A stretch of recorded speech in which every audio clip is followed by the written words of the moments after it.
खान के लिए जाते हो, तो गाड़ी में पेट्रोल लगता है। वहाँ पे कोई गाड़ी नहीं है, वहाँ पे कोई पेट्रोल नहीं लगता, वहाँ पे बड़े-बड़े विमान हैं, अपना-अपना आपको इंडिविजुअल एरोप्लेन मिलेगा, हवाई जहाज़ मिलेगा, वहाँ पे जाके बैठो, जहाँ मर्ज़ी चले जाओ। धन कमाने की टेंशन नहीं है, रोटी, कपड़ा, मकान की टेंशन नहीं है वहाँ पे। हुँ? तो वहाँ पे मतलब इतनी अद्भुत चीज़ें हैं जो हम सोच भी नहीं सकते, जो खाने की इच्छा करो वो आपको मिल जाएगा वहाँ पे। तो ऐसे स्वर्ग के विषय में अगर हम सुनेंगे तो मन करेगा कि हाँ, स्वर्ग में जाना है। तो वेदों में ये सारे उपाय बताए गए हैं कि स्वर्ग इत्यादि में कैसे जाया जा सकता है। लेकिन वेदों का सार क्या है? वेदों का सार है भगवान की भक्ति। तो फिर ये बातें क्यों बताई गई हैं इच्छाओं की पूर्ति वाली? वो बातें इसलिए बताई गई हैं क्योंकि हर इंसान एक जैसा नहीं होता। हर इंसान भक्ति में इसलिए नहीं आता क्योंकि उसको भगवान की प्राप्ति करनी है। हर इंसान की अलग-अलग इच्छाएँ होती हैं। जैसे कोई व्यक्ति भगवान के मंदिर में जाता है तो उसका मन करता है कि मैं भगवान के दर्शन करूँ इसलिए मंदिर में गया। दूसरा व्यक्ति मंदिर में जाता है उसका मन करता है कि मेरा बिज़नेस नहीं सक्सेसफुल हो रहा, भगवान मुझे आशीर्वाद दें मेरा बिज़नेस सक्सेसफुल हो। वो इस भावना से मंदिर में जाता है। तीसरा एक स्टूडेंट मंदिर में जाता है, वो कहता है कि भगवान मेरे एग्ज़ाम चल रहे हैं, मुझे पेपरों में अच्छे नंबरों से पास करवा देना। वो इस भाव से मंदिर में जाता है। चौथा व्यक्ति मंदिर में जाता है कि भई मेरे पिछले जन्मों के पाप कट जाएँ। तो हर व्यक्ति एक जैसी इच्छा लेके मंदिर में नहीं जाता। हर व्यक्ति का मंदिर में जाने का अलग-अलग कारण, अलग-अलग रीज़न है। तो इसी प्रकार जो बहुत सारे मनुष्य हैं उनके अंदर भौतिक इच्छाएँ हैं जिनकी पूर्ति वो करना चाहते हैं। तो वेद कहते हैं कि ठीक है, भले ही तुम्हारे मन में भौतिक इच्छा है तो हम बता देते हैं कि तुम्हारी भौतिक इच्छा कैसे होगी, लेकिन भौतिक इच्छा प्राप्ति के लिए ये जो तुम कर्म कांड करोगे, जैसे यज्ञ इत्यादि उनको करते-करते, करते-करते तुम्हारा मन निर्मल हो जाएगा और तुम भगवान की भक्ति में लगोगे और अंत में भगवान को प्राप्त कर लोगे। इस बात को कैसे समझोगे? जैसे एक छोटा बच्चा है, वो पढ़ाई नहीं करता, तो मम्मी कहती है कि बेटा ऐसा करो अगर तुम ये पढ़ाई करोगे ना मैं तुम्हें आइसक्रीम दिलाऊँगी। तो बच्चा आइसक्रीम के लालच में पढ़ना शुरू कर देता है, तो माँ का क्या उद्देश्य है? माँ का उद्देश्य उसको आइसक्रीम खिलाना है कि पढ़ाना है? आइसक्रीम खिलाना उद्देश्य नहीं है, पढ़ाना उद्देश्य है, लेकिन लालच देके पढ़ाया जा रहा है कि आइसक्रीम के लालच में पढ़ाई कर लेगा और बच्चे का भला होगा। इसी प्रकार वेदों में ये सारी चीज़ें इसलिए बताई गई हैं, ताकि उस लालच में आके जो कर्म कांड हम करेंगे, उनको करते-करते हमारा मन शुद्ध हो जाए, हम भगवान की प्राप्ति कर लें। ठीक है? अब देखो, अब इस श्लोक को समझ आया? वेद ध्वनियाँ, वेद वाणी को प्रस्तुत करने की विधि इतनी मोहने वाली है, कहने वाला है कि वेदों में जो कुछ लिखा है वो इतना ज़्यादा अट्रैक्टिव है कि यह बुद्धि व्यक्तियों की बुद्धि को स्वर्ग जैसी व्यर्थ की वस्तुओं की ओर ले जाती हैं, कि उनको पढ़-पढ़ के उनमें जो स्वर्ग का वर्णन आया है उसको सुन-सुन के मन करता है कि स्वर्ग चलें। अब मैं आपको बोलूँ कि भई मैं जगन्नाथपुरी गई थी, बहुत ही सुंदर स्थान है, बहुत ही सुंदर वहाँ भगवान के दर्शन होते हैं, क्या वहाँ पे प्रसादम की व्यवस्था है, क्या वहाँ पे भक्त लोग रहते हैं, क्या भगवान के नाम का कीर्तन होता है, बड़ा ही अद्भुत है। तो मेरी बातों को सुन-सुन के आपका मन कर रहा है वहाँ पे जाने का कि नहीं कर रहा? कर रहा है कि हम भी कभी जाएँ, ठीक है? तो ऐसे ही जब वेदों में पढ़-पढ़ के कि अच्छा वहाँ पे ये मिलेगा, स्वर्ग में ये मिलेगा, तो लोग उन चक्रों में ही फँस के रह जाते हैं। स्वर्ग इत्यादि की प्राप्ति में ही फँस के रह जाते हैं, इससे आगे बढ़ने की कोशिश ही नहीं करते कि जो स्वर्ग है, स्वर्ग में भी ये नहीं सोचते कि मृत्यु वहाँ पे भी होगी। मृत्यु से वहाँ पे भी नहीं बच पाओगे, जब प्रलय आएगी स्वर्ग भी नष्ट हो जाएगा, इंद्र इत्यादि देवता भी खत्म हो जाएँगे। तो इसी कारण लोग उन्हीं बातों में उलझ के रह जाते हैं, उससे ऊपर जाने की कोशिश ही नहीं करते। अब भक्त लोग जो हैं उनको बोलो कि भई तुम ना ये काम करो, तुम माला जपो, तुम्हें स्वर्ग मिलेगा, तो बोलेंगे हम फिर माला क्यों जपें, हमें स्वर्ग तो जाना ही नहीं है। हमें कहाँ जाना है? हमें जाना है भगवान के धाम में। जब आप लोगों ने भगवत गीता की क्लास शुरू की थी, उससे पहले सब लोग स्वर्ग जाना चाहते थे। मैंने ये क्लास में प्रश्न पूछा था, किस-किस को स्वर्ग जाना है? तो एवरीबॉडी वाज़ रेडी, हम स्वर्ग जाएँगे, हम स्वर्ग जाएँगे। लेकिन जब आपने स्वर्ग के नुकसान सुने, फिर सब लोग क्या कहते हैं? हम स्वर्ग नहीं जाएँगे। कहाँ जाएँगे? भगवान के धाम में जाएँगे। ठीक है? तो वेदों की वाणियों को सुन के स्वर्ग इत्यादि की तरफ मोहित नहीं होना। अगर कोई बंदा भगवान का भक्त है ना, आप लोग अभी सारे भक्त बैठे हो, अगर आप में से कोई भगवान की भक्ति करता है और भक्ति इतनी उन्नत हो जाती है कि आपको लेने विष्णुदूत आ जाते हैं आपकी मृत्यु पे और आपको लेके भगवान के धाम में जा रहे हैं। तो भगवान के धाम में जाने की पहली कंडीशन ये है कि आपकी सारी भौतिक इच्छाएँ खत्म होनी चाहिए, ज़ीरो। अगर किसी के मन में कोई भी भौतिक इच्छा है, घर, गाड़ी, मकान, बंगला, पुत्र-पुत्रियाँ, वो नहीं जा पाएगा भगवान के धाम में। भौतिक इच्छाएँ और भगवान दोनों एक साथ नहीं रह सकते। तो जिसकी भौतिक इच्छाएँ खत्म होंगी, वही भगवान के धाम में जाएगा। सपोज किसी की सारी भौतिक इच्छाएँ खत्म हो गई हैं और विष्णु दूत लेने आ गए हैं मृत्यु के टाइम पे और आप स्वर्ग की ओर बढ़ रहे हो। अब मैंने आपको बताया था कि धरती के ऊपर कितने लोग हैं? 6 बताया था ना? भूवर, स्वर्ग इत्यादि लोक, फिर महाजन, तप, सत्यलोक। तो गोलोक वृंदावन कहाँ है? सत्यलोक से भी ऊपर। तो इन 6 लोकों से ऊपर कौन-सा है? गोलोक वृंदावन जहाँ पे भगवान कृष्ण रहते हैं, बैकुंठ इत्यादि लोग हैं। अब विष्णुदूत आए आपको बिठा के विमान में लेके जा रहे हैं, तो ऐसे ही जाओगे ना सबसे पहले स्वर्ग आएगा, फिर आपके ऊपर के लोक में जाओगे, ऐसे सारे लोकों को आप देखते हुए जाओगे जब ऊपर जाओगे भगवान के धाम में। तो सपोज़ आप स्वर्ग से निकले, जैसे स्टेशन से गाड़ी जाती है ना तो स्टेशन आते हैं ना ऐसे अलग-अलग, यहाँ से सपोज़ दिल्ली जाना है तो पहले क्या आएगा जैसे सपोज़ पानीपत आएगा, करनाल आएगा, फिर दिल्ली आएगा, है ना? तो बीच में स्टेशन आते हैं, ऐसे ये स्टेशन आएँगे। स्वर्ग आएगा, फिर उससे ऊपर महा, जना, तपा ये सारे लोक आएँगे। तो आप जा रहे हो भगवान के धाम में, विष्णुदूत लेके जा रहे हैं और आपने जाते-जाते देखा कि ओह! स्वर्ग कितना सुंदर है और आपके मन में इच्छा आ गई कि मुझे स्वर्ग में जाना है, तो विष्णुदूत वहीं से फेंक देंगे आपको स्वर्ग में। वहीं से, भगवान के धाम में जा रहे थे, जाते-जाते इच्छा आ गई स्वर्ग में रहना है, तो चलो फिर से गिर जाओ स्वर्ग में। फिर स्वर्ग से कहाँ जाएँगे? फिर धरती पे जाएँगे, फिर जन्म-मृत्यु के चक्कर में फँस जाएँगे। तो भौतिक भोगों की इच्छा ज़ीरो करनी है, तभी भगवान के धाम में जाएँगे, स्वर्ग इत्यादि की तरफ मोहित नहीं होना, ठीक है? बद्ध जीव ऐसे स्वर्गिक महामायामयी वासनाओं के स्वप्नों में मंडराते रहते हैं, लेकिन उन्हें ऐसे स्थानों में सच्चे सुख की प्राप्ति नहीं होती। तो लोगों को लगता है कि मरो, मरने के बाद स्वर्ग जाओ, तो वहाँ पे जाके ये लोग ना आपने देखा होगा ये बात बहुत कहते हैं, चिता में जाके शांति आएगी, लकड़ियों में जाके शांति आएगी, खाक शांति आएगी, क्या शांति आएगी चिता में जाके?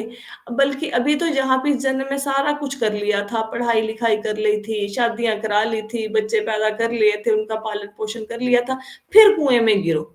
फिर कुएँ में गिरो, पता नहीं कौन से कुएँ में गिरेंगे, अभी तो ख़ैर हम सब लोग श्रीमद् भागवतम सुन रहे हैं, तो आप लोगों की जितने लोग सुन रहे हो इतनी तो गारंटी है कि आप कुत्ते-बिल्ली वाली योनि में नहीं जाओगे। एटलीस्ट अगर भगवान को प्राप्त ना कर पाए, तो अगले जन्म में आप लोग इंसान ही बनोगे और स इंसान भी या तो किसी अच्छे घर में पैदा होगे आप अच्छे मतलब खानदान में, जहाँ पे भक्ति होगी, यहाँ पे धन-माल की कोई टेंशन नहीं होगी, रुपया पैसा कमाने की, या ब्राह्मण के घर में जन्म लोगे, यहाँ शुरू से श्रीमद् भागवतम की, भगवद गीता की कथा होती होगी, ये तो गारंटी है, जितने लोग कथा सुन रहे हैं, ठीक है?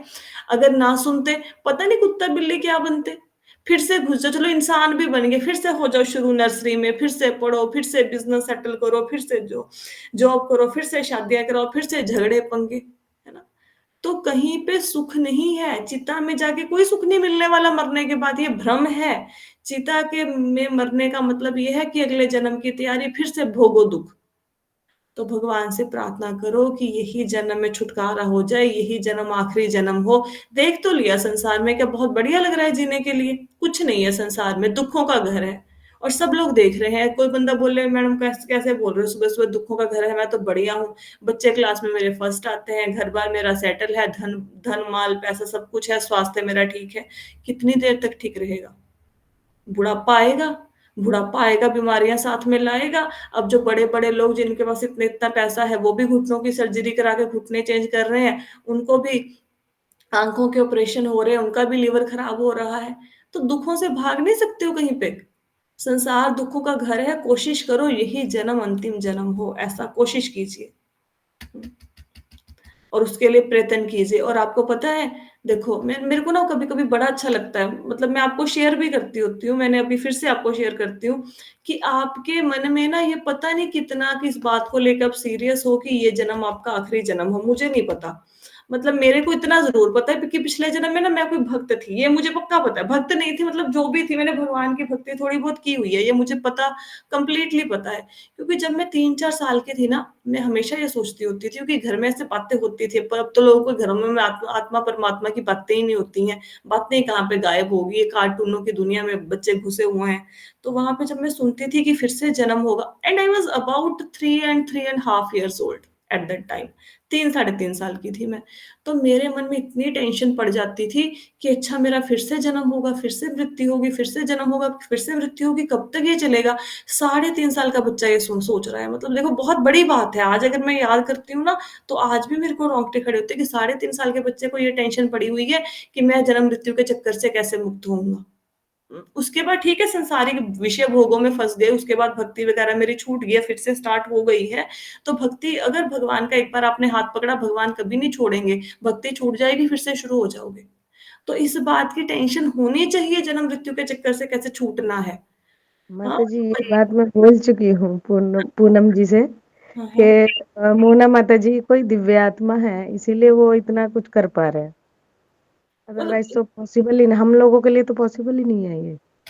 मतलब पता नहीं दिव्य आत्मा तो नहीं पता, हाँ इतना ज़रूर पता है कि मैंने भक्ति की हुई है। मेरे को ये था पूरा पता है जब मैं ना मतलब 2 साल की थी और जब मुझे स्कूल नहीं ले जा लगाया गया था, मेरी माता जी से आप पूछ सकते हो जिसको इस बात का यकीन नहीं आता। जब मैं 2 ढाई साल की थी ना मुझे स्कूल नहीं भेजा गया था, तब मैं रामायण पढ़ती थी और मैं वही पेज उल्टाती थी जहाँ से रामायण शुरू होती है और उसके बाद मेरा ये क्रम चला। मैंने 8th 9th क्लास तक मैं बचपन से लेके रोज रामायण पढ़ती थी 108 मन को कि रोज। और मैं मतलब when I was in 4th standard I was reading Bhagavad Gita. तो भगवत गीता नहीं पढ़नी, रोज एक अध्याय का पाठ करना है। नहीं समझ कुछ नहीं आता था मुझे उस टाइम पे कि यज्ञ हवन, तो हवन का मतलब यज्ञ का मतलब तो समझ आए कि नाम कीर्तन है। उस टाइम पे भी मेरे को ऐसा लगता था कि बस पढ़ती थी मैं। मैंने बहुत कुछ पढ़ा हुआ है, बहुत कुछ। तो ये पिछले जन्म की अभी आप ये जो भगवान की भक्ति कर रहे हो ना, आप खुद सोचो कितना अच्छा जीवन है। आपने पिछले जन्म में पीएचडी करी, आप डॉक्टर थे, इंजीनियर थे, कुछ धेला याद नहीं है, लेकिन जो भक्ति करी वो अब तक याद है। देखो कितनी अद्भुत बात है। जो आप सब लोग ये श्रीमद् भागवतम पढ़ रहे हो ना, मतलब मैं तो चाहती हूँ कि आप सब लोग भगवान के धाम में जाएँ। मेरी तो भगवान से प्रार्थना है कि सब लोगों का उद्धार हो जाए और खुदा ना खास्ता आप इस जन्म में भक्ति पूरी ना कर पाए, आपको अगला जन्म लेना पड़ा, तो आपको क्या लगता है आपको श्रीमद् भागवतम समझ नहीं आएगी? आप ये सब कुछ भूल जाओगे? बिल्कुल नहीं भूलोगे, बिल्कुल नहीं भूलोगे। आप देखोगे कुछ लोग ऐसे होते हैं, मैं प्रहलाद स्कूल में क्लास लेती हूँ बच्चों की, कुछ बच्चे ऐसे होते हैं जैसे व्योम है, व्योम को एक दिन में एक श्लोक याद हो जाता है। तो व्योम को क्या वो इस जन्म के उसके कार्यकलाप है, और कुछ बच्चे ऐसे होते हैं इनको श्लोक याद ही नहीं होता, लगे रहो महीना-महीना। तो जिन लोगों ने पिछले जन्म में भक्ति करी है, वो इस जन्म में भक्ति ईज़िली कर पाते हैं। उनको श्लोक जल्दी-जल्दी समझ आते हैं, उनको श्रीमद् भागवतम जल्दी-जल्दी समझ आती है, भगवद गीता जल्दी-जल्दी समझ आती है, याद हो जाता है, वो भक्ति में जल्दी-जल्दी प्रोग्रेस करते हैं। ये पिछले जन्म के कर्म है, भूलते नहीं हो। आप ये श्रीमद् भागवतम जो आज सुबह सुन रहे हो, अगले जन्म क्या जन्म जन्मांतरों तक नहीं भूलोगे। आपको पता है जो गजेंद्र थे, गजेंद्र की स्टोरी सुनी है? गजेंद्र को का मगरमच्छ ने पैर पकड़ लिया था। आई होप सो कि सबने हाँ सुनी जी, होगी हाँ जी। गजेंद्र मोक्ष। जो ये गजेंद्र थे ना, गजेंद्र पिछले जन्म में राजा इंद्रद्युम्न थे। राजा इंद्रद्युम्न, ठीक है? और जिस मगरमच्छ ने पैर पकड़ा था वो गंधर्व था, उसका नाम था हू हू तू, ऐसे कुछ नाम था, हू तू तू ऐसे कुछ नाम था। हया हुआ मतलब ऐसे अजीब-सा नाम था, चाइनीज़ टाइप सा नाम था। तो क्या हुआ जो ये राजा इंद्रद्युम्न थे, ये भगवान के बहुत बड़े भक्त थे। इन्होंने भगवान की भक्ति करने के लिए ना अपना राजपाट सब छोड़ दिया और कुटिया बना के कहीं पे भक्ति करने लग गए। अब एक बार इनकी कुटिया में ऋषि आए। अब पता नहीं भई अगस्त्य ऋषि आए थे या दुर्वासा ऋषि आए थे, मैं ना नाम नहीं याद रहते मुझे। तो ऋषि आए तो ये भगवान की भक्ति में इतने लीन थे, ये ऋषि को प्रणाम उनका स्वागत नहीं कर पाए। तो ऋषि ने उनको श्राप दे दिया कि तुम गजेंद्र बन जाओ, तुम हाथी बन जाओ, ठीक है? और उधर जो मगरमच्छ था जिसने हाथी के पैर को पकड़ा था, उसको भी पिछले जन्म में श्राप मिला हुआ था कि भई तुम मगरमच्छ की योनि में गिर जाओ, गंधर्व को भी श्राप मिला हुआ था। अब ये हाथियों का राजा जो गजेंद्र था, ये बहुत मतलब आप सोचो, आपने गजेंद्र अपना जब कथाएं पढ़ते हो ना, देखो कथाएं पढ़ने के दो तरीके होते हैं। एक तो ना ले लो बुक, जैसे रट्टा लगा के सिलेबस पूरा करना होता है, ऐसे पढ़ो। दूसरा होता है रस ले लेके पढ़ो, बड़े मजे ले लेके पढ़ो। मैं आपको एक बात बताती हूँ, जब आप माला करो तो माला पता है कैसे करनी चाहिए, कि आज मेरी जिंदगी का आखिरी दिन है, ये आखिरी माला मैं कर रहा हूं, इसके बाद मुझे कोई माला करने को नहीं मिलेगी, इतने ऐसे ऐसे तीव्रता से माला करनी है। लेकिन जब शास्त्र पढ़ो, पता है कैसे सोचना होता है, जब शास्त्र कोई भी पढ़ो, ग्रंथ पढ़ो, कि मेरी जिंदगी है करोड़ों साल की, मैं नहीं मरने वाला हूं, तो एक एक लाइन को, अब क्यों बोलते हैं निगम कल्पतरु और गलित फलम, वो क्यों बोलते हैं कि भागवतम रस है। अब रस का मतलब ये थोड़ा ना कि एक्चुअल में there is a mango and you are मतलब लिकिंग दैट मैंगो, इसका मतलब ये नहीं कि आम खा रहे हो। आप सोचो रस ही तो है, तभी तो सुबह सुबह 6 बजे उठ के सुनने बैठ जाते हैं। क्या मिलता है, रस मिलता है, मिलता है ना। तो ग्रंथों को पढ़ो तो ऐसे पढ़ो, एक एक लाइन, एक एक वर्ड को पी लो, मतलब enjoy each relish and each and every word of Shrimad Bhagavatam. तो एक तो गजेंद्र मोक्ष की कथा ऐसे सुनोगे, भाई हाथी था, मगरमच्छ ने पैर पकड़ लिया, भगवान से प्रार्थना करी, भगवान ने बचा लिया। एक तो ये तरीका है पढ़ने का। एक सोचो हाथियों का राजा, कैसा राजा, कैसा था वो। आपको पता है ऊपर ना, यहाँ का राजा नहीं था वो हाथियों का, ऊपर के लोग का था गजेंद्र। ऊपर ना 3 पहाड़ हैं, ऐसे एक सोने का पहाड़, ऐसे एक चांदी का पहाड़, एक हीरे जवाहरातों का पहाड़, ऐसे मनियों का, ऐसे बड़े बड़े पहाड़ हैं, बहुत बड़े बड़े। तो इन तीनों को मिला के त्रिकूट पर्वत बनता है, बहुत बड़ा पर्वत है। और इतना बड़ा पर्वत है कि हमारी पूरी धरती मिला के उससे भी बड़ा ही पर्वत होगा, बहुत बड़ा पर्वत है। तो ये हाथियों का राजा ऐसा राजा था, जब ये हाथी चलता था ना गजेंद्र, तो वो पहाड़ हिलते थे, धरती कांपती थी। वो साधारण हाथी नहीं था जैसे आप ई फॉर एलिफेंट वाले देख रहे हो ये सड़कों पर।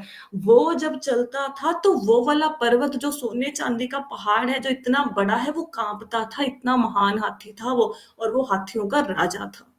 तो वो गया स्नान करने नदी पे, पैर पकड़ लिया मगरमच्छ ने, और दोनों में युद्ध हुआ, मगरमच्छ में और हाथी में। कितने साल युद्ध हुआ बताओ।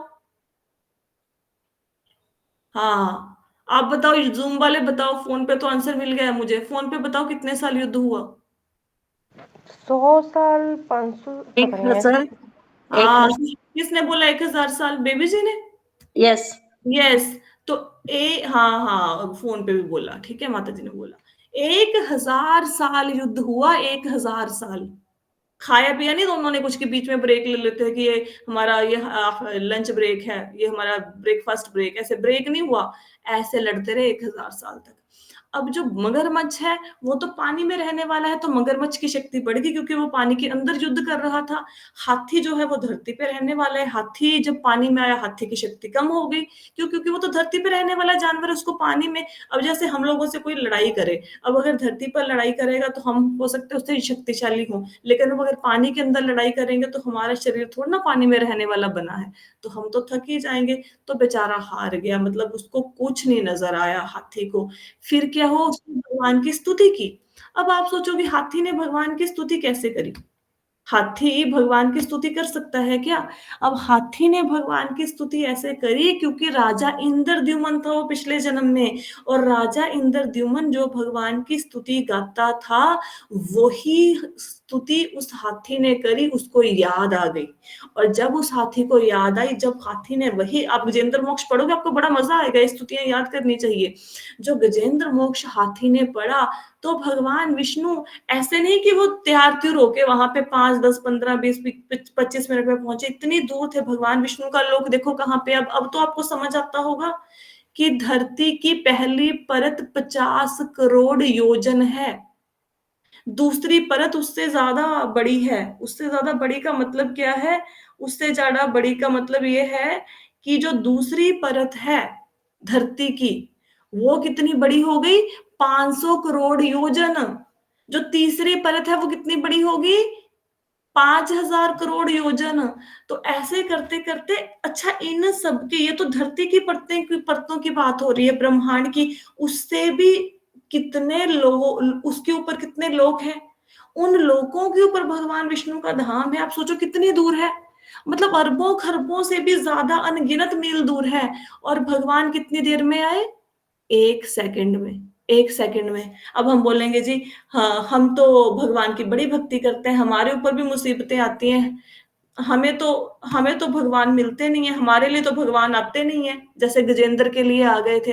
क्योंकि हमारी मुसीबतें गजेंद्र जैसी नहीं होती, ना ही हम में इतनी श्रद्धा होती है। हमारी मुसीबतें क्या है? जी मोबाइल का रिचार्ज नहीं हो रहा, पैसे खत्म हो गए, हमारे गैस का सिलेंडर खत्म हो गया, मेरे पास ना मेरा बैंक बैलेंस खत्म हो गया जी, मेरा बच्चा पढ़ नहीं रहा। ये कोई प्रॉब्लम्स है? ये कोई मुसीबतें हैं? ये तो कर्मों का भोग है।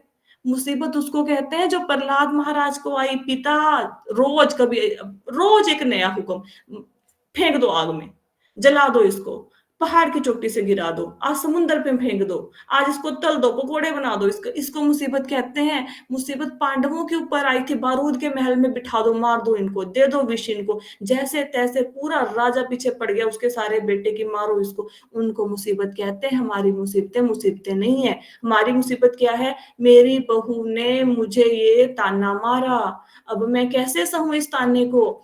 मेरी सास ने मुझे ये कह दिया, मैं कैसे सहूं? मेरा बेटा, ये खाक मुसीबतें, ये मुसीबतें हैं। मेरा पति मेरा कहना नहीं मानता, मैंने बोला गिलास सीधा कर दो, उसने उल्टा कर दिया मेरे ऊपर। अरे क्या मुसीबत भाई? ये मुसीबतें नहीं है। मुसीबत तो उन लोगों को आई थी और उन लोगों ने उस हाल में भी भगवान को याद रखा, इसलिए भगवान प्रकट हुए। इसलिए हमारे साथ भगवान नहीं आते, क्योंकि हम लोग तो भौतिक मुसीबतें हैं ना, हमारी तो संसारिक जगत की। तो जो गजेंद्र की रक्षा करने के लिए भगवान विष्णु आए थे, वो आपकी रक्षा करने के लिए नहीं आएंगे। क्यों नहीं आएंगे? क्योंकि ना हम बुलाते, हम लोग किसको बुलाते? फोन करके अपने फ्रेंड को, मेरे मेरे हस्बैंड से झगड़ा हो गया, आप मेरी बात सुन लो। किसी सहेली को फोन लगाते। अब भगवान को बुलाएंगे ही नहीं तो भगवान आएंगे कैसे? सबसे पहले फोन पे हाथ जाता है, मुसीबत आती है। क्यों फोन को टच करते हो? जब आपके अंदर भगवान विष्णु बैठे हैं, आपके इंडिविजुअल भगवान विष्णु, क्षीरोदक्षयी विष्णु पढ़ लिए, आपके हृदय के अंदर बैठे हैं और आपकी आत्मा के साथ बैठे हैं, क्यों नहीं उनको याद करते? वो सारी दुनिया के दुख दूर दूर कर सकते हैं, आपका ना दूर करेंगे। और नहीं भी करेंगे तो उससे भी बढ़िया। अब कल बेबी जी ने शेयर किया कि उनके घुटने में दर्द हुआ, उन्होंने ली दवाइयाँ, घुटने का दर्द ठीक नहीं हुआ। उन्होंने ज़्यादा माला करी, ज़्यादा पढ़ाई करी तो घुटने का दर्द ठीक हुआ। अब आप बताओ कि ये घुटने का दर्द श्राप है कि वरदान है? वरदान है। क्यों वरदान है? क्योंकि वो बंदा जो पहले 10 माला कर रहा था, वो 20 करने लग गया। क्यों? क्योंकि घुटने में दर्द हुआ। पहले वो ग्रंथ को खोलता नहीं था, उसने ग्रंथ को खोलना शुरू कर दिया। क्यों? क्योंकि घुटने में दर्द हुआ। पहले 5 पेज पढ़ता था, अब 10 पेज पढ़ता है। इससे बढ़िया वरदान क्या होगा भाई? अंजलि माता जी का एग्जाम्पल ले लो। आपको लगता है कि ये शुरू से बचपन से मंदिर में जाके फूल सेवा करते थे? बिल्कुल नहीं करते होंगे। ठीक है, घुटने का दर्द हुआ, जो भी हुआ, जैसे हुआ, जैसे तैसे मंदिर पहुंचे।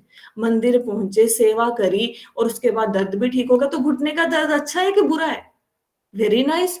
जिस दर्द के कारण आप भगवान के मंदिर में पहुंच जाओ, आप पाठ करने लग जाओ, उससे बड़ा सुख क्या होगा? और या इनकी लाइफ घुटने के दर्द के साथ साथ ज्यादा अच्छी है, या उन लोगों की लाइफ अच्छी है जो आपकी 30 40 50 60 की उम्र में बिस्तर पे बैठ के बिस्तरा तोड़ रहे हैं लेकिन घुटने ठीक है? उनसे तो ये लोग ज्यादा अच्छे हैं ना। तो मुसीबत को मुसीबत नहीं मानना चाहिए, मुसीबत तो वरदान होती है। अगर आपके घर में सब कुछ अच्छा अच्छा होता, हस्बैंड भी बढ़िया, बच्चा भी बढ़िया, धन भी बहुत है, सुख ऐशो आराम स्वास्थ्य सब ठीक है, तो कहाँ भगवान याद आते? तो मुसीबतें बहुत अच्छी होती हैं और जिसकी जिंदगी में जितनी ज्यादा मुसीबतें आती हैं उसके ऊपर भगवान के समझो उतनी ही कृपा बरस रही है। राइट? तो मुसीबतों को मुसीबतें नहीं समझना है। राइट? चलो आगे चलते हैं। ये 2 ही श्लोक हो पाए। कथा कहाँ से शुरू करते, कहाँ पे चली जाती। आई होप सो श्लोक तो समझ आ गया ना आप, कि स्वर्ग इत्यादि के चक्कर में नहीं फंसना, हमने नहीं जाना है स्वर्ग में, हम भगवान के धाम में जाएंगे। ठीक है, आगे, अतएव प्रबुद्ध व्यक्तियों को उपाधियों वाले इस जगत में रहते हुए जीवन की न्यूनतम आवश्यकता। ये तो श्लोक के ऊपर 5 मिनट लगाएंगे, किसी ने फोन नहीं काटना और इसको जरूर सुनना है। और इसको ना चिपका लो, अपने पेपर पे लिख के ना घर के दरवाजे पे चिपका लो, सब लोग चिपका लो। अतएव प्रबुद्ध व्यक्तियों को उपाधियों वाले इस जगत में रहते हुए जीवन की न्यूनतम आवश्यकताओं के लिए प्रयत्न करना चाहिए, उससे बुद्धिमत्ता पूर्वक स्थिर रहना चाहिए और अवांछित वस्तुओं के लिए कभी कोई प्रयत्न नहीं करना चाहिए, क्योंकि वह इसे व्यवहारिक रूप में यह अनुभव करने में सक्षम होता है कि ऐसे सारे प्रयास कठोर श्रम के अतिरिक्त और कुछ नहीं होते। देखो, क्या सुखदेव गोस्वामी जी कह रहे हैं? उतना स्वीकार करो जितना मिनिमम टू मिनिमम जिंदा रहने के लिए ज़रूरी है। जिंदा रहने के लिए क्या ज़रूरी है बताओ? रोटी, रोटी कपड़ा, मकान, है ना? जिंदा रहने के लिए एलईडी चाहिए? जिंदा रहने नहीं के लिए स्कूटर चाहिए? कार है। चाहिए? जिंदा रहने के लिए आपको छत चाहिए, चाहे वो रेंटल हो चाहे अपना घर हो। और मैं सच्ची बता रही हूँ, जिनके अपने घर नहीं है बहुत सुखी हो, जिस दिन घर बन जाएगा ना सिर पकड़ के बैठ जाओगे। मैं बहुत सुखी थी, 12 साल से मैं किराए के घर में बैठी हूँ, मैंने लिटरली सिर पकड़ लिया इस घर में आके। कभी ये टूटी खराब है, कभी वो खराब है, प्लम्बर को ठीक कराओ, एक टूटी ठीक हो जाती है, अगले हफ्ते दूसरी खराब हो जाती है, बना लो 4 बाथरूम, बैठ जाओ महल में। इतनी ज्यादा हेडेक है, भक्ति छोड़ के काम वाली नहीं आई, उठा के करते रहो सफाइयां वो स्टैचूज की, सिनरियों की। महा बकवास है ये। किराए वाले घर वाले बहुत अधिक सुखी हैं। ठीक है, तो क्या छत की जरूरत है? महलों की जरूरत नहीं है। क्या जिंदा रहने के लिए आपकी अलमारी में 50 साड़ियां या सूट होने जरूरी हैं? नहीं है। पर प्रॉब्लम क्या है, वो जो 50 साड़ियां और सूट है उनको निकालो बाहर, धूप लगवाओ, फिर रखो, पहनना एक भी नहीं है। मतलब जिंदगी का ये रूल होना चाहिए, जो कपड़ा आपने पिछले 2 साल से नहीं पहना उसको दान कर दो, मत रखो, वो अगले 4 साल भी नहीं पहनेंगे। आपकी अलमारी में गिनती के, मतलब मेरी फ्रेंड्स हैं कुछ, कभी आप मिल जाओ ना, सारे इकट्ठे हो जाओ, क्योंकि घर ले जाके दिखाऊं, कुछ लोगों से बहुत जिंदगी सीखने वाली हैं। मेरी एक फ्रेंड है, उसकी अलमारी में आप जाओगे ना, आपको गिनती के 5 सूट नजर आएंगे बस, वही पहने। उसका बेटा उससे भी बढ़िया, उसने कहता पता क्या किया, 5 टी शर्टें ले ली हैं, सारी की सारी नीली, सारी टी शर्ट एक ही ब्रांड की नीली टी शर्ट है। क्यों?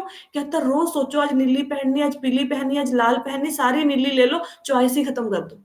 ये भी टाइम वेस्टेज है। आपको पता है कितना ज्यादा पसारा डाल के रखा हुआ है, मतलब मैं कहती हूँ बाथरूम में घुसो किसी के, ये शैम्पू वो शैम्पू, ये साबुन वो साबुन। अरे भाई, क्या क्या जीवन को नर्क बना रखा है। मिठाई का डब्बा आया, उसको संभाल के रख लो। क्यों? क्योंकि इसमें हम एक दिन कोई चीज डालेंगे, वो चीज आज तक नहीं आती जिंदगी में, खाली डिब्बे में जो डालनी हो। बोतलें भरी पड़ी हैं, फेंक दो सारा। क्यों फेंकना जरूरी है? वो इसलिए फेंकना जरूरी है क्योंकि भक्ति तो तब करेंगे जब कबाड़ से बाहर निकलेंगे। सारा दिन तो घर के सारा सारा दिन तो, हाँ फोन पे आवाज आ रही है हम करते हैं। अरे सारा दिन तो कबाड़ इकट्ठा करने में लग गया, भक्ति खाक करोगे? अच्छा, ये तो होगी बुजुर्गों की बात, जिनको ना पुरानी चीजों से मोह होता है। अब हम लोगों की बात लगा लो, मॉडर्न बंदे, अच्छी गाड़ी चाहिए, मेरे फ्रेंड के पास ये है, मेरे को ये चाहिए, मेरे पास 5 लाख की गाड़ी है, उसके पास 10 की है, मैं 15 की लेके आऊंगा। ठीक है जी, 15 की गाड़ी लाने के लिए पैसा नहीं चाहिए? चाहिए। उसके लिए क्या करोगे? उसके लिए एक्स्ट्रा आवर्स में हम ओवर टाइम करेंगे। ओवर टाइम करके क्या आएगा? धन आएगा।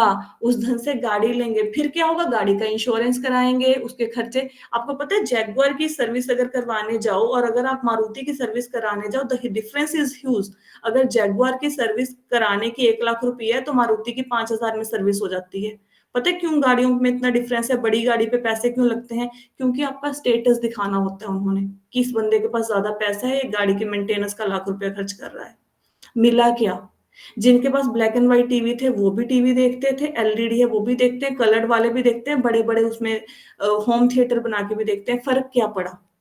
गाड़ी का काम है आपको एक जगह से दूसरी जगह पहुंचाना, वो ऑल्टो भी पहुंचा देगी, वो स्कूटर भी पहुंचा देगा, वो आपकी ओडी भी पहुंचा देगी। क्या फर्क पड़ा? बट उस ओडी का क्या फायदा, उस लाखों के घर का, करोड़ों के घर का क्या फायदा, उन चीजों का क्या फायदा, कि आप धन कमाने में जीवन व्यर्थ किए जा रहे हैं, और जो प्रभु की भक्ति है उसके लिए समय नहीं मिल पा रहा। धन्य है वो लोग जिनके बिजनेस फेल हो गए, धन्य है वो लोग जिनकी नौकरियां छूट गई, धन्य है वो लोग जिनके पास इनकम के साधन नहीं है, कम साधन है। क्यों? क्योंकि समय है। समय है तो भगवान की भक्ति कर सकते हैं। You go to some businessman, जो कि मेरे पास जो बच्चे पढ़ने आते हैं ना, mostly they belong to business families, उनके घर वाले बहुत अच्छे बिजनेसमैन हैं। आपको पता है क्या हालत है? किसी से भी पूछ लो आपके हस्बैंड का, मतलब ऑटिज्म है बच्चों को, मैं बोलती हूँ बच्चों को टाइम देना, कहते जी हम नहीं दे पाएंगे। क्यों? क्योंकि घर आ रहे हैं कितने बजे? रात को 11 बजे। क्यों? क्योंकि फैक्ट्री के मालिक हैं। जो बंदा 11 बजे घर आके सो रहा है, वो जागेगा कितने बजे? अगले दिन 11 बजे। तो जो ब्रह्म मुहूर्त है वो तो निकल गया। आप भक्ति रसामृत सिंधु पढ़ लो, आप श्रीमद् भागवतम पढ़ लो, आप भगवत गीता पढ़ लो, आप दुनिया का कोई भी ग्रंथ पढ़ लो, सब लोग कथा सुन रहे हो, किसी को अच्छा लगे, किसी को बुरा लगे, किसी की नाइट शिफ्ट हो, किसी की दिन की शिफ्ट हो, मुझे कोई फर्क नहीं पड़ता। मैं आपको जो सही बात है वही बताऊंगी। जो बंदा ब्रह्म मुहूर्त में नहीं उठ सकता, जो बंदा ब्रह्म मुहूर्त में नहीं उठ सकता, वो भगवान के धाम नहीं जा सकता है। लिख लो इसको कॉपी पे, मैंने लिख लिया है। और मैं भी आपके जैसी हूँ, मैं दूध की धूली नहीं हूँ। मैं उठती थी कितने बजे? सुबह 5:30 बजे। जब से मैंने ये लाइन सुनी है, जब से मैंने ये लाइन सुनी है, मैंने आज से अपने आप को करेक्ट किया। आज मैं 4:30 पौने 5 बजे उठती थी, और इसको कम कर करके मुझे 4 बजे लेके आना है, क्योंकि स्पष्ट लिखा है सुबह नहीं उठ सकते, ब्रह्म मुहूर्त में नहीं जाओगे भगवान के धाम में, हो गया जीवन खराब। क्या अरे बोलोगे? दीक्षा, ये जो आजकल के बच्चे उठते ही 12 बजे हैं, क्या करें इनका? ना कर, वो तमोगुण की वृद्धि हो रही है, ये आपकी सेवा थोड़े ना करेंगे ये बच्चे। ना ना, तमोगुण बिल्कुल में भी नहीं। बच्चा बढ़ रहा है, कुछ नहीं कर सकते, यू कांट डू। सतुगुण खत्म हो रहा है, हाँ। कुछ नहीं कर सकते। कोई बंदा, अच्छा मैंने ना एक बार रुक्मणी कृष्ण प्रभु जी से पूछा कि भाई हमारे तो हस्बैंड ही लेट आते हैं, तो फिर हम तो कैसे सोएं? जब बंदा सो ही 10-11 बजे रहा है, तो प्रभु जी कैसे जल्दी उठेंगे? तो मेरे को कोई एक्सक्यूज का कुछ ऐसा नहीं मिला कि वो बड़े प्यार से बोले कोई बात नहीं बेटा, तुम तो बड़े परेशान हो, तुम्हारे हस्बैंड ही 11 बजे घर आते हैं, उठ जाया करो 6 बजे। ना ना ना, वो कहते कोई बात नहीं माता जी, फिर तमोगुण की वृद्धि होगी। Simple answer. I can not से कि मेरी तो नाइट शिफ्ट है, मैं तो कॉल सेंटर में जॉब करती हूँ। नहीं जाओगे भगवान के धाम में, बैठे रहो। मेरे तो खुद ऐसी आदत हो गई। अब चाहे मैं रात को दो, मतलब मैं अब जल्दी सो जाती हूँ। कई बार बाहर से आओ, शादी में जाना हो तो रात को 1-1:30 बजे सो, तो 4:30 बजे नींद खुल जाती है आराम हाँ, से। भगवान के जितने लोग बैठे कथा सुन रहे हो ना, आज ही सोच लो जो भगवान के धाम में जाएगा। सबसे पहली कंडीशन, ब्रह्म मुहूर्त में उठना। मरो करो जो मर्जी करो, दिन में सो, ड्यूटी आज ज्यादा है उनको कम करो, क्योंकि जीवन ये पैसे कमाने के लिए नहीं बना है। नहीं बना है जीवन। ये जो बड़ा घर बनाओगे ना, बड़ी गाड़ी लेके आओगे, बैंक बैलेंस रखोगे, ये भी नहीं पता कि लड़का कल कैसी बहू लेके आएगा, गर्लफ्रेंड के ऊपर लुटा के देगा सारे पैसे। मैंने कितनी बार समझाया आपको, ये भी नहीं पता जो आप धन कमा रहे हो, किसी दूसरे घर में जन्मे हुए बालक के लिए कमा रहे हो, अपने बच्चों के लिए भी नहीं कमा रहे हो। होता है ना? देखो, लड़के की शादी करी, दूसरे घर से लड़की लेके आए, जितना धन मर मर के कमाया, जितना धन कमाने के लिए अपनी रातों की नींद हराम कर ली, चैन हराम कर लिया, भगवान की भक्ति छोड़ दी, सारा धन दे दिया उस बेटी को जिसको घर में लेके आए, और खुद मर गए बिना भक्ति के। सोचो, कुत्तों के जैसे मर मर के पैसा कमाया, और किसके लिए? जो बच्चे का जन्म किसी दूसरे घर में हुआ था उसके लिए। This is the reality of life. दान नहीं करेंगे, पैसा है दान नहीं करेंगे। यही बच्चे आपके कमाए हुए धन की स्टारबक्स पे जाके 650-1,000 रुपए की कॉफी पी के आएंगे, खराब करके आएंगे। हम ये बच्चे वो बच्चे नहीं, आज की जनरेशन के आपके मरने के बाद श्राद्ध करेंगे आपके नाम का, पितरों को दान करेंगे, गया में जाके आपके नाम पे पुण्य करेंगे कि मेरे माँ बाप की डेथ हो गई, ये लो मैं 2 लाख रुपया खर्च करता हूँ। ढिल्ला खर्च नहीं करेंगे। अपने लिए खुद तैयारी करो, खुद खुद डोनेशन दो। ये लोग नहीं करेंगे, ये बच्चे ये ढिल्ला खर्च नहीं। आजकल के 50% जनता तो श्राद्ध डालना बंद कर चुकी है। क्या ये आपको जीते जी रोटी नहीं मिलती, मरने के बाद खीर खिलाएंगे? कुछ नहीं खिलाएंगे। खुद करो अपनी तैयारी। ये धन को जोड़ने का जो नाटक कर रहे हैं, सब बंद करो, सब बंद करो। और भगवान के लिए डोनेशन दो, खर्च करो। अगर वो भी कंजूस हो, नहीं बस कंजूसी की मतलब मैं व्यक्ति उच्चतम स्तर पे हो, नहीं धन निकाल पा रहे, तो एक और काम करो, जीभ को हिलाओ। जीभ को, देखो आपने रोटी बनानी है, हाथ हिलाने पड़ते हैं। सैर करनी है, पैर हिलाने पड़ते हैं। सिर भी दर्द हो रहा है, सिर दबाने के लिए हाथ हिलाने पड़ते हैं, लेकिन भगवान के नाम के लिए हाथ भी हिलाने की जरूरत नहीं। माला भी नहीं पकड़ सकते। मन में नाम, मन में नाम, सिर्फ जीभ हिलानी है। जीभ हिलानी है। अगर वो भी नहीं कर सकता, फिर कुछ नहीं हो सकता भाई अपना। फिर जैसे इतने जन्मों में बने हैं कुत्ते बिल्लियां, वैसे बनते रहेंगे, करोड़ों जन्मों तक गिर जाएंगे नरक में। जो बंदा जीभ भी ना हिला पाए, धिक्कार है ऐसे जन्म को। ये एक ऐसा, देखो आप कितने ज्यादा योग्य हो। अगर आईएएस किसी ने बनना है, वो बंदा बनेगा जो इंटेलिजेंट है, 18 घंटे जाग सकता है, और फिर वो बहुत मेहनत करता है, वो आईएएस ऑफिसर बनता है, सीए बनता है। नालायक बच्चे नहीं बनते। लेकिन भगवान के धाम में जाने के लिए ऐसी कोई कंडीशन नहीं। आप अनपढ़ हो, आप पढ़े लिखे हो, आपको ग्रंथ आते हैं, आपको नहीं आते, आपको श्लोक याद है, आपको श्लोक नहीं याद है, सब लोग भगवान के धाम में जा सकते हैं। पैसा है नहीं है, गंदे हो, सुंदर हो, कुरूप हो, काले हो, मोटे हो, गोरे हो, कोई ढीला फर्क नहीं पड़ता, all are eligible to go to godhead, right. तो इसका फायदा उठाओ। ये घर में जो इतना गंद इकट्ठा किया हुआ है या और गंद लाने को तैयार है, बड़ी गाड़ी, बड़ा घर, बड़ा सब जरूरी है, उतना ही लो जितना जरूरी है। जितना अधिक इकट्ठा करोगे उसके लिए अधिक समय लगाओगे, उसके लिए भक्ति का समय नहीं मिलेगा। मैं आप सब लोगों को बताती हूँ, मैं I was working for autism, मैं ऑटिज्म की क्लासेस लेती हूँ। दिसंबर नवंबर के महीने में मेरा बिजनेस बहुत ज्यादा अच्छा था, मेरा पीक पे था बिजनेस।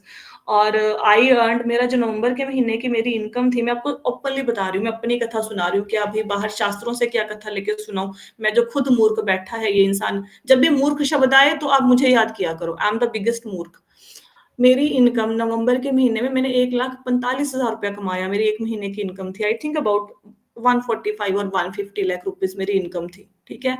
लेकिन नवंबर के महीने मेरी भक्ति कुछ नहीं थी, सिर्फ एक 16 माला करनी है रिचुअलिस्टिक, ये भगवत गीता भागवतम कुछ नहीं, कुछ नहीं, कोई पढ़ना नहीं, कुछ सुनना नहीं। पैसा बहुत इकट्ठा हो गया, ठीक है। उसके बाद मैंने रियलाइज किया दिसंबर में कि ये तो कूड़े में गिर गए हैं भैया, कि पैसा धन क्या फायदा है, 1.5-2 लाख रुपए महीना कमाने का, नीरा गंद इकट्ठा कर रहे हैं, वो पैसा है।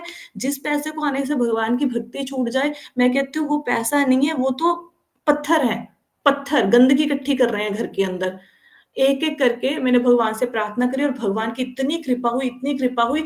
जो मेरा काम डाउन हुआ ना, जैसे जैसे बच्चे छोड़ के गए या और गए, इतना काम डाउन हुआ, इतनी भगवान की कृपा बरसी, अब उतना धन आता है जिससे मैं भगवत गीता पढ़ लूं, भागवतम पढ़ लूं, श्रवण कर लूं। ये भगवान की कृपा हुई है मेरे ऊपर। जिसका बिजनेस कम हुआ उसके ऊपर कृपा हुई, कृपा हुई तभी तो भक्ति कर रहे हो। बिजनेस में बैठे होते कहीं पे 2 बजे तक यहाँ फैक्ट्री में टुच टुच करते हुए। तो अगर धन कम हुआ ये कृपा हुई, जिसके जीवन में भगवान आने होते हैं उसके पास धन की कमी होती है। I am very happy. वो मुझे नवंबर के महीने में कोई सुख नहीं मिला, वो नर्क का जीवन था। अब सुख है, क्योंकि अब भगवान की कृपा से बहुत ज्यादा डाउन हो गया है काम, अब भगवान की भक्ति है। तो पैसे से मत तोलो, पैसा इज नथिंग, कुछ नहीं है ये पैसा। उतना ही कमाओ जितना जरूरी है, बाकी समय भगवान की भक्ति में लगाओ। बहुत समय ले लिया आज आपका, now we are ending up the session. कोई क्वेश्चन तो नहीं है? पता नहीं भाई, सुन लेती हो आप सब लोग, बहुत धन्य हो जो आप मुझे बर्दाश्त कर रहे हो सुबह सुबह। नहीं माता जी, बहुत मोटिवेशनल रहता है, इससे हम इम्प्रूव होंगे, आप ऐसा मत बोला करो। और माता जी मेरा ये था क्वेश्चन, जैसे जिनकी नाइट शिफ्ट होती है ना, आपने बोला, हम्म। तो जिनकी जैसे कि नाइट शिफ्ट होती है, रात को ही शुरू होती है लेकिन अर्ली मॉर्निंग तक रहती है, तो वो तो ब्रह्म मुहूर्त में जाग ही रहे हैं ना, तो वो जागने मतलब से क्या होता है? जागता तो उल्लू भी है। ठीक जागने है से ठीक क्या वो होता है? जाग तो रहे हैं पर सुस्ती के मारे हैं। नहीं, ठीक है। जाग भी रहे हैं तो क्या? अरे लेजीनेस भाई, की कोई वजह बंदा बोले मैं ब्रह्म मुहूर्त में उठ गया, उठ के मैं बैठ गया बिस्तर पे, सीधा होके बैठ गया, ये आराम से बैठ गए सीधा चौंकड़ी मार के, और बैठे 8 बजे तक, क्या फायदा? पर माता जी फिर करे भी क्या, जैसे आजकल की तो जॉब्स भी ऐसी है ना, फिर क्यों हम नहीं क्या कर कर सकते? सकते हैं। When I was working in the bank, मैं बैंक में ऐसे प्रोफाइल पे थी, मैं सबसे टिपिकल प्रोफाइल उठा रही थी। अगर मैं 1 लाख, आप सोचो, मैंने कहीं पे 10 लाख लिखना है और गलती से मेरे से जीरो दब गई, तो 10 लाख का आपका कितना बन गया? 1 करोड़। आपका 90 लाख रुपया पॉकेट से निकल गया। इससे भयंकर किसी की जॉब हो सकती है? कितनी भारी रिस्पॉन्सिबिलिटी है। और उस जॉब में बैठ के मेरे आप फोन का स्क्रीनशॉट मैं आपके साथ शेयर करूंगी। मेरे फोन का स्क्रीनशॉट, कोई फोटो नहीं है, मेरे फोन की स्क्रीन पे श्लोका लगा हुआ है, मैं वहां पे श्लोका चैंट करती थी, श्लोका याद करती थी, मन में मैं हरि नाम का जाप करती थी। तो जो लोग कॉल सेंटर में बैठ के जॉब कर रहे हैं, क्या उनके मुख से या मन में हरि नाम नहीं निकल सकता? मतलब माता जी, मतलब अगर ऐसा है तो फिर ये है कि अपना नाम अंदर जपते रहो, है ना, जपो, ये कहने बिल्कुल का जपो, मतलब। जपो। जी माता जी। राइट। हाँ जी।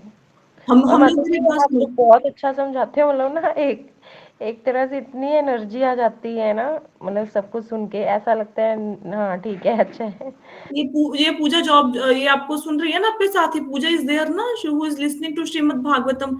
वो क्या काम करती है? वो ट्रैम चलाती है, ट्रेन टाइप्स होता है ना, वो पटरी पे चलती है, वो चलाती है। उसकी ड्यूटी पता है, रात को 2 बजे आती है वो घर पे।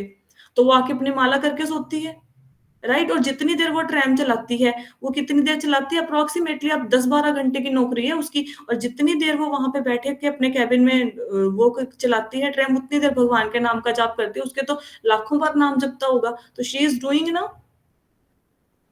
वो कर जी रही है। माता जी। एक बात पता करनी थी, जैसे पितरों का अपने जिक्र किया, तो उसमें जैसे अब नहीं हम लोग योनि में चले जाते, नया जन्म हो जाता है, तो पितर कहाँ रह जाते हैं फिर? पितृलोक। पितृलोक, पितृ आपके सारे पितृलोक में जाएंगे, पितृलोक में जाएंगे। नहीं, जो नया जन्म हो ही गया जब इंसान का।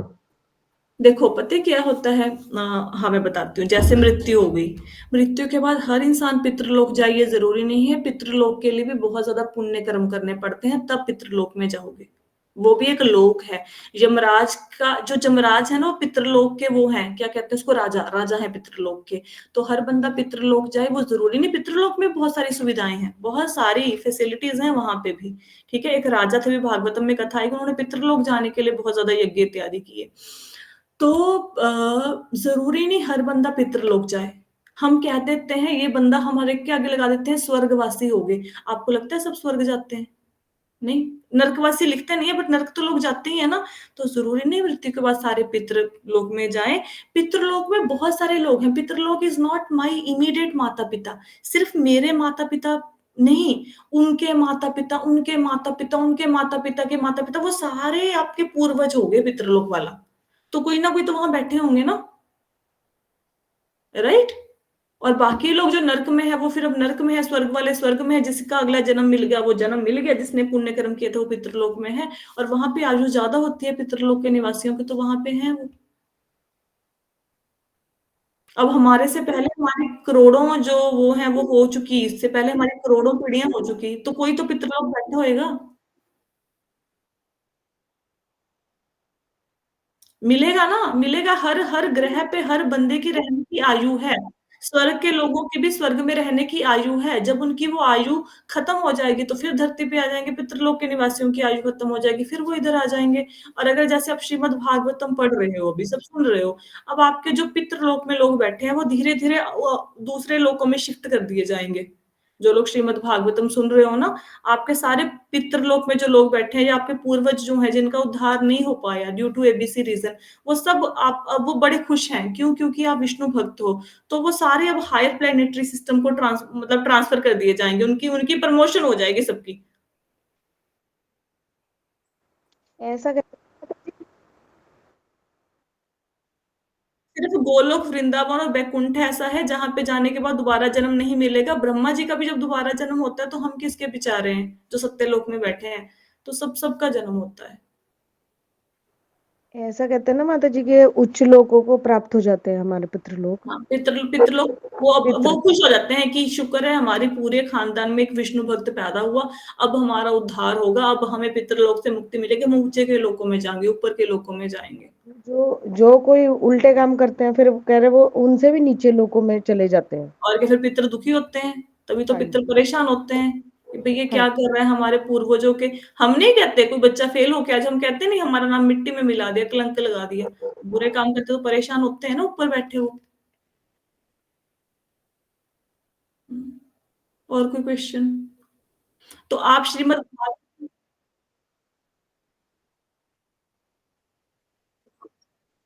ये सब कुछ उन लोगों को सोचने समझने की जरूरत है जो श्रीमद् भागवतम भगवत गीता नहीं सुनते हैं और जो भगवान के नाम का जाप करते हैं। जो लोग ये सब कुछ करते हैं उनको पितृलोक या पितरों के बारे में चिंता करने की कोई जरूरत नहीं। वो अगर श्राद्ध भी ना डालें तो भी चलेगा। जो कृष्ण भक्त है उसको कोई कर्म कांड करने की जरूरत नहीं है।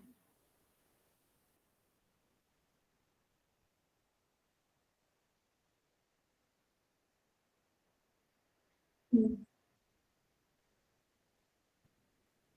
पत्रम पुष्पम फलम तोयम, 9.26 ऑफ भगवत गीता। भगवान कहते हैं जो भक्त खुशी से मुझे पत्र मतलब पत्ता, पुष्पम मतलब फूल, फलम मतलब फल, तोयम मतलब पानी, ये कोई चढ़ाता है तो मैं उससे बहुत अधिक प्रसन्न होता हूँ। आपके पास जल भी नहीं है, अगर सिर्फ तुलसी का पत्ता भी भगवान को चढ़ाएंगे भगवान उससे भी प्रसन्न हो जाते हैं। चरनामत इज नॉट लाइक कि आप 5 चीजें डाल के चरनामत बनाओ उसको ही चरनामत मानते हैं। सिंपल आपका जल आरओ वाला, उसमें तुलसी पत्र डालो, दैट इज योर चरनामत।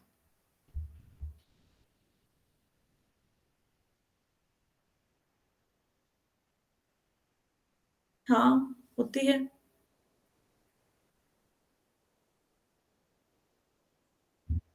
आप भगवान जी के फोटो के आगे आपने जल रखा, उसमें तुलसी पत्र डाला।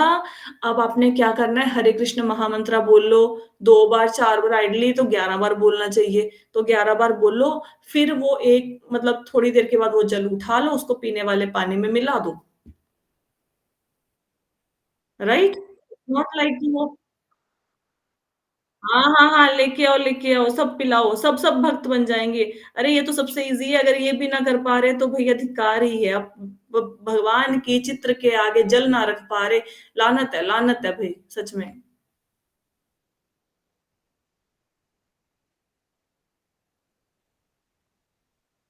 सूखी हुई तुलसी का पत्ता डाल सकते हैं, और जो तुलसी एक बार यूज़ कर ली वही पत्ता धो के डाल सकते हैं दोबारा से।